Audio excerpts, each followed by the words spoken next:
that's a pretty serious situation on our hands. And if we don't do anything about it, then you will have mass famine, destabilization of nations, and 3, mass migration. And I can tell you, it's a hell of a lot more expensive to wait after the fact than it is to address root cause and get in beforehand.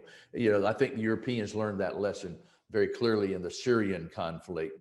So last year, I think it was about March, Tony Blair called me. He said, David, what are you seeing out there? And I said, Tony, I'm very, very worried because the world leaders are making decisions about COVID in a vacuum.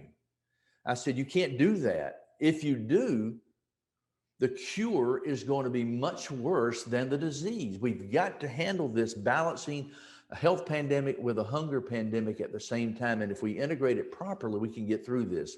And so he said, you've got to go speak to the world leaders about this, what you're seeing. He said, you go to more countries around the world than anybody. You see more than anyone sees out there on the ground. And like, as I said earlier, when you feed 115 million people, I can tell you what's going on in the neighborhood. We can tell you what's going to happen over the next 12 to 24 months. We can usually predict destabilization in areas of concern, like northern Mozambique or the Sahel. I've been banging the drums for 4 straight years on the Sahel, only to see the world leaders not respond in time. And of course, now, like in northern Mozambique, or what you see in Burkina Faso and Mali, Chad, yada, yada, is 100 to 1,000 times more, especially when you've got to bring in military operations. The UN historically shunned the private sector. I mean, other than wanting money.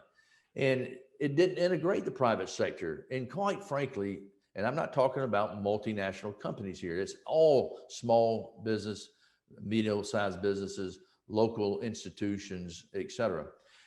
They all have to be involved.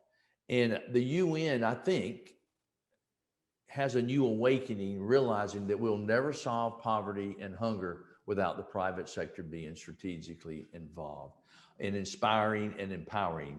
I mean, that's what I believe. You got to empower the private sector. And I'm talking about smallholder farmers when I say that, not just multinational corporations, but that's the key.